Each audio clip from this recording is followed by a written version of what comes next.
मित्रों, मेरा नाम है विजय शंकर सिंह और मैं नियमित रूप से शेयर बाजार पर वीडियो लेकर के आता रहता हूं। तो आज भी पुनः एक वीडियो में स्वागत है आपका। आज मैं दो स्टॉक के बारे में चर्चा करना चाहता हूं। वो दोनों स्टॉक इस समय देखा जाए तो अपर सर्किट और लोअर सर्किट के आसपास चल रहे हैं।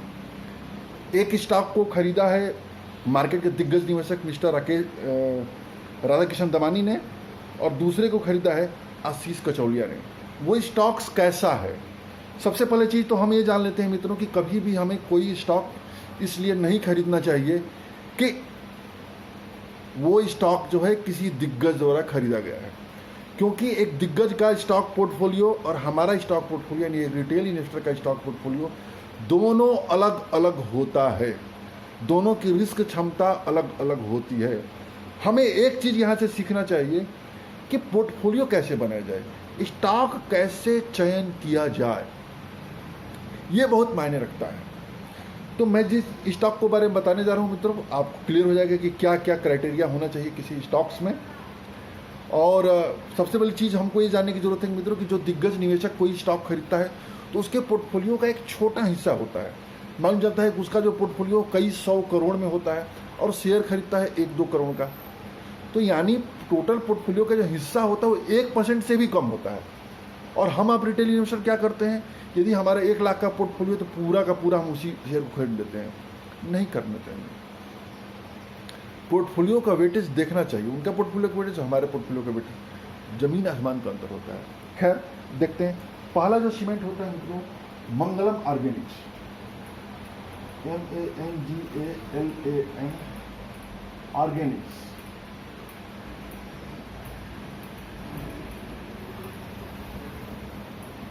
नाम से ही लग रहा है मित्रों केमिकल सेक्टर का है, केमिकल सेक्टर का शेयर है। और आज भी मित्रों यह 5% के अपर सर्किट पर रहा है। अपर सर्किट कितने पे बंद हुआ है? 447 पर ट्रेड कर रहा है, 447। इसका यदि पीछे का आप रिटर्न देखिए, रिटर्न बहुत ही ब्लास्टिंग रिटर्न है मित्रों। यदि 1 मंथ का रिटर्न देखेंगे तो लगभग 37%, 3 मंथ का रिटर्न देखेंगे तो 3 मंथ के रिटर्न पर ये 84% है। 6 मंथ का यदि रिटर्न देखेंगे मित्रों तो 42% रिटर्न है। 1 साल का देखेंगे तो 40% है। 2 साल का देखेंगे मित्रों 130% रिटर्न है। और 5 साल का देखेंगे तो 1420% के आसपास है। यानी 5 साल में यह जो शेयर है 14 गुने से ज्यादा बढ़ा है, 14 गुने से ज्यादा बढ़ा है। और इसका हम जान लेते हैं मित्रों थोड़ा सा मार्केट कैपिटल। हम जानते हैं मार्केट कैपिटल जो सबसे जानने की चीज होती है वो 364 करोड़ है मित्रों। यह जो शेयर है शुद्ध रूप से स्मॉल कैप या यूं कहें कि माइक्रो कैप कैटेगरी की कंपनी है। माइक्रो कैप कैटेगरी की कंपनी होती है मित्रों तो उसके तमाम तरह के जोखिम होते हैं। मेरा अपना मानना है मित्रों कि रिटेल इन्वेस्टर को इस टाइप की कंपनियों से बच के रहना चाहिए। जोखिम बहुत अधिक होता है। हालांकि यहां से कई मल्टीबैगर स्टॉक्स भी मिलते हैं। माइक्रो कैप ही कभी कंपनी जो होती है आगे चलकर एक बहुत बड़ी कंपनी के रूप में परिवर्तित होती है। लेकिन माइक्रो कैप कंपनियों की संख्या इतनी अधिक है कि उसमें अच्छी कंपनी का सिलेक्शन कर पाना भूसे के ढेर से सुई खोजने के बराबर होता है। अब 364 करोड़ का मार्केट कैप है, बहुत ही कम है। अब केमिकल सेक्टर का अन्य बड़ी कंपनी को देखेंगे, जैसे यूपीएल को देखिए, पीआई इंडस्ट्री को देखिए, उनका मार्केट कैपिटल कई हजार करोड़ है। यूपीएल का तो लगभग 40,000 करोड़ के आसपास मिलेगा। पीडीलाइट को आप देखेंगे तो पीडीलाइट का तो 1 लाख करोड़ के ऊपर का आसपास का मार्केट कैप है। तो आप देखिए कहाँ 1 लाख करोड़, कहाँ 300, जमीन आसमान का अंतर है। तो जो माइक्रो कैप कंपनियां होती हैं इनके अंदर पोटेंशियल ग्रोथ करने की अधिक होती है। इसलिए यदि हम कंपनी अच्छे से सेलेक्ट कर लें मित्रों तो निस्संदेह हमको रिटर्न अच्छे से प्राप्त होता है। लेकिन रिटेल इन्वेस्टर हमारे आप जैसे छोटे जो निवेशक होते हैं इनके अंदर इतनी काबिलियत नहीं होती है कि इन सही शेयरों को सही से चुनाव कर सकें। आगे देखते हैं। पीई इसका जो लेवल एक बहुत ही शानदार मानक होता है, वो 7.17 है, बहुत ही कम है, बहुत बेहतरीन है। P/B जो कि एक और मानक होता है, वो मानक है 2.35। एक बहुत बड़े दिग्गज निवेशक का मानना है मित्रों, किताब में दिया था कि कोई शेयर कब खरीदना चाहिए जो फेयर वैल्यूएशन में P/B और PE दोनों का मल्टीप्लिकेशन बिलो 22 होना चाहिए, 22 से नीचे होना चाहिए, तो शेयर को हमें खरीदना चाहिए। जाहिर सी बात है कि ये जो मानक है यहाँ पर ये फुलफिल कर रहा है। इस मामले में बहुत ही बढ़िया बात है माइक्रो कैप कंपनी के लिए। और देखते हैं डिविडेंड जो है इसका 0.23% है, अच्छा है, कोई बुरा नहीं डिविडेंड में। ROE जो कि एक बेहतरीन मानक होता है मित्रों 79.31, बहुत बेहतरीन, बहुत उम्दा, बहुत ही उम्दा समझ लीजिए। इतना होना बहुत कम ऐसी कंपनियों का। आप एचयूएल वगैरह को देखेंगे तब जाकर के इस तरह का रिटर्न दिखता है, एचयूएल और नेस्ले को। ROC 77.14, ये भी बहुत बेहतरीन। रिटर्न ऑन एसेट जो कि एक और मानक होता है, ये चल रहा है 44.45, बहुत बेहतरीन, बहुत। ये जो रिटर्न रेशियोज हैं बहुत ही मायने रखता है, बहुत बेहतरीन है, बहुत स्टैंडर्ड मायने, बहुत बढ़िया है।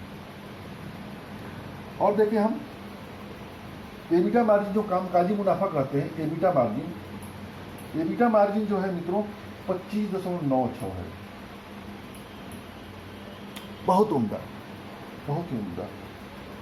और पैट मार्जिन जो कि प्रॉफिट आफ्टर टैक्स मार्जिन जो कि बहुत ज़्यादा मायने रखता है, वो है 17.04, बहुत उम्दा। सारे रिटर्न रेशियोज बहुत ही बेहतरीन है, बहुत ही बेहतरीन है। और देख लेते हैं इसका प्रोमोटर होल्डिंग। देखिए प्रोमोटर की जो होल्डिंग है इस समय 54.91 है, सही है, बहुत बहुत बढ़िया है, बहुत अच्छा है। और सबसे बड़ी चीज़ क्या है कि FII और DII ये 0 है। FII और DII मित्रों उन्हीं कंपनियों में निवेश करते हैं जो मल्टी कंपाउंडर कंपनियां होती हैं। स्मॉल कैप में बहुत सारी कंपनियां अच्छी मिलती हैं, लेकिन उसके लिए सिलेक्शन बहुत मायने रखता है। एक रिटेल इन्वेस्टर को मल्टी कंपाउंडर स्टॉक में निवेश करना चाहिए। यदि कोई रिस्क ले सकता है, कोई जोखिम ले सकता है, तो ऐसे शेयरों की तरफ देख सकता है। और देखिए इसके थोड़ा सा और हम जान लेते हैं मित्रों। 52 वीक हाई इसका यही है, 447 है, कल ही अपना जो नया हाई बनाया था। इसमें और कुछ जानने का नहीं है। इसमें जो मेरे पॉइंट ऑफ व्यू से सबसे जो निगेटिव चीज़ है, ये सारी चीज़ें एकदम सही है, कहीं भी इसमें निराशाजनक पहलू नहीं है। निराशाजनक पहलू कहाँ पर आ रहा है जो मैं बताना चाहूँगा, जिसकी वजह से मैं इसमें पैसा लगाना उचित नहीं समझता। सबसे पहला कि ये केवल BSE पर लिस्ट है,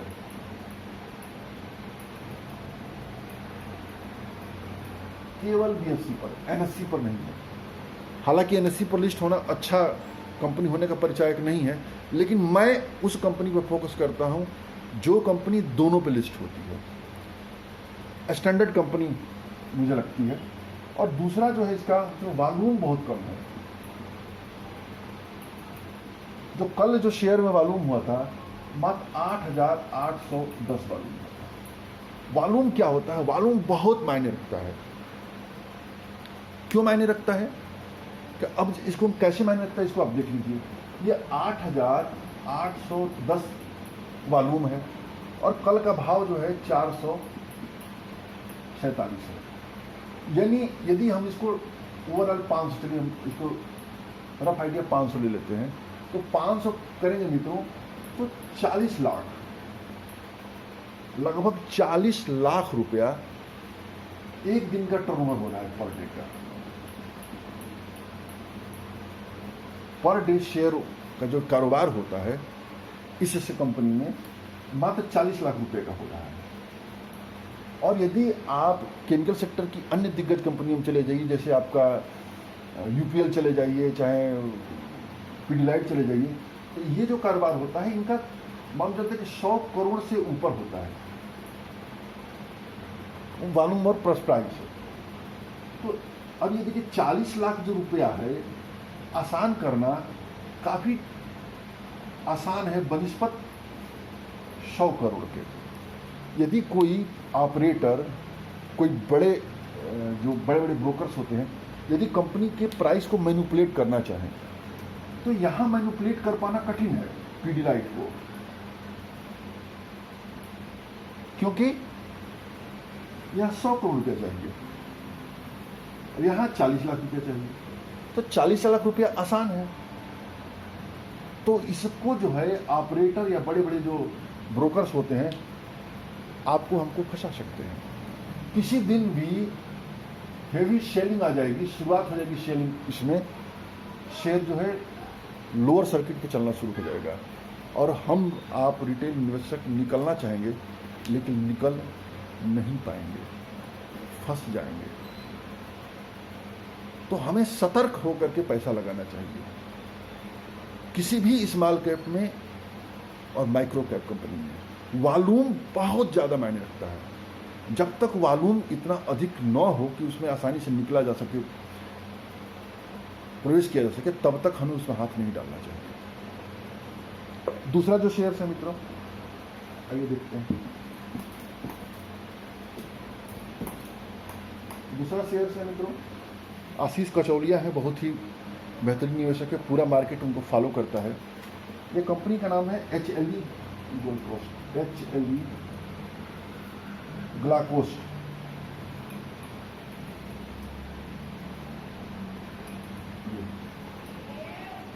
$844 पे ट्रेड कर रहा है। फ्राइडे के दिन, सॉरी मंगलवार के दिन यह 844 पर ट्रेड कर रहा है।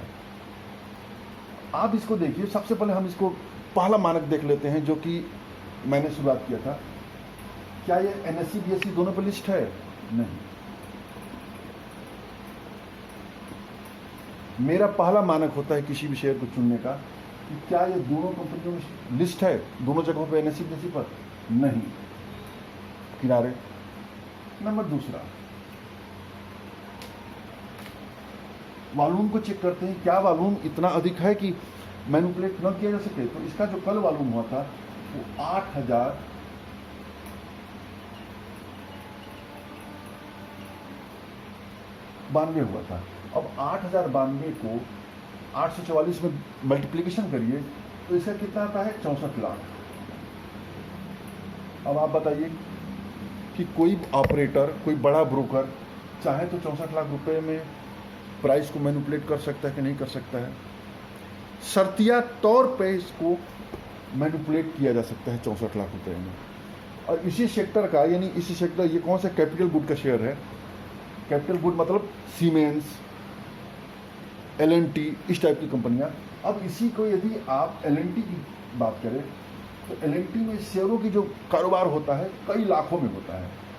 मालूम चलता है कि यदि 50 लाख शेयर का पर डे कारोबार होता है और 50 लाख में 900 रुपये भाव है, तो यहाँ पर देखेंगे तो 100 करोड़ से ऊपर का टर्नओवर पहुँच जाता है। मतलब कि बड़ी कंपनियों के प्राइस को मैनिपुलेट कर पाना कठिन होता है, छोटी कंपनियों को प्राइस मैनिपुलेट करना आसान होता है। इस लिहाज से रिटेल इन्वेस्टर को वैसी कंपनियों में बचना चाहिए जिसके प्राइस को मैनिपुलेट किया जा सकता है। उसमें कभी भी हम फंस जाएंगे, शेयर सर्किट पे रहेगा, निकलना चाहेंगे निकल नहीं पाएंगे, खरीदना चाहेंगे खरीद नहीं पाएंगे। तो सतर्क। यदि निवेश करने की इच्छा करती है तो बहुत छोटा पार्ट निवेश करें, बहुत ज़्यादा पार्ट निवेश ना करें। आगे इसको जरा देखते हैं और डिटेल्स के बारे में। एक मंथ का प्रदर्शन देखिए तो -9% है। 3 मंथ का प्रदर्शन 42% है, प्लस 6 मंथ में 39% का है, 1 साल में 40% का है, 2 साल में 394% का है, 5 साल में 836% का है, यानी कि 836 8 गुना यह पैसे को कर चुका है। कैपिटल गुड का शेयर है मित्रों। इसका थोड़ा सा और देखते हैं, आगे चलते हैं। मार्केट कैप 1092, शुद्ध रूप से स्मॉल कैप कैटेगरी। ये जो मार्केट के दिग्गज जितने भी निवेशक हैं, बड़े बड़े निवेशक मित्रों मार्केट में पैसा बनाए हुए हैं, उन सब ने पैसा स्मॉल कैप कैटेगरी से ही बनाया हुआ है। स्मॉल कैप स्टॉक्स को ये समय से पहले पकड़ लेते हैं, हम आप उसको पकड़ नहीं पाते हैं। लेकिन सभी कंपनियां इनकी बेहतरीन प्रदर्शन नहीं करती, कुछ ही कंपनियां प्रदर्शन करती हैं। जो कुछ प्रदर्शन करती है वही इनको मालामाल बना देती है। अब काशी कचौलिया का ही लीजिए तो इनके पोर्टफोलियो में आपका मिल्क इलेक्ट्रिक पड़ा हुआ है, बहुत बेकार प्रदर्शन करने वाली कंपनी है। तो हमें उसको सतर्क होकर देखना चाहिए। अब स्मॉल कैप कैटेगरी का शेयर है, और देखिए पी इसका 28 है, यानी यह जो शेयर है पिछले शेयर की तुलना में काफी महंगा है। इंडस्ट्री पी देखा जाए तो 41.56 है। अब देखिए इंडस्ट्री पी की तुलना में यह सस्ता शेयर है। डिविडेंड देखिए, जो डिविडेंड शेयर देता है मित्रों 0.53% डिविडेंड देता है, अच्छा देता है डिविडेंड कोई वो नहीं है। देखिए डेब्ट इक्विटी रेशियो, आप देखिए डेब्ट इक्विटी रेशियो है मित्रों 0.35%। और देखिए आरओसी देखते हैं, आरओई देखिए, आरओई जो है 12.800 है। आरओसी देखिए तो आरओसी है 17.8, आरओए है 5.95। यह जो कंपनी है पिछली तुलना में तनिक भी अच्छी नहीं है रिटर्न रेशियो के हिसाब से। एबिटा मार्जिन देखें तो 11.75 है। पैट मार्जिन है 5.55। प्रमोटर होल्डिंग 74%, प्रमोटर 74% की 74.25। FII/DI 0, pledge share 0। तो और देखते हैं सेल्स ग्रोथ देखेंगे तो 10 सालों में 11% की दर से बढ़ रहा है, 5 सालों में 10% की दर से बढ़ रहा है, 3 सालों में 10% की दर से। प्रॉफिट ग्रोथ देखेंगे तो पिछले 10 सालों में 15% की दर से बढ़ रहा है, 3 सालों में 13% की दर से बढ़ रहा है। स्टॉक CAGR 10 सालों में 32% की दर से बढ़ रहा है, 5 सालों में 56% का CAGR है और 3 सालों में 67% का CAGR है। तो ये दोनों कंपनियां हैं मतलब दोनों कंपनी के बारे में मैंने जिक्र किया, HLD, गोल्ड कोस्ट और मंगलम ऑर्गेनिक्स। तो मंगलम ऑर्गेनिक्स ज़्यादा सही है इसकी तुलना में, उसको इन्वेस्टमेंट किया जा सकता है, लेकिन बहुत ज़्यादा इन्वेस्टमेंट नहीं करना है, छोटा निवेश करना है, वॉल्यूम बहुत कम होता है, कभी भी ये शेयर फंसा सकता है। तो आज के लिए मित्रों इतना ही। जय हिंद, जय भारत।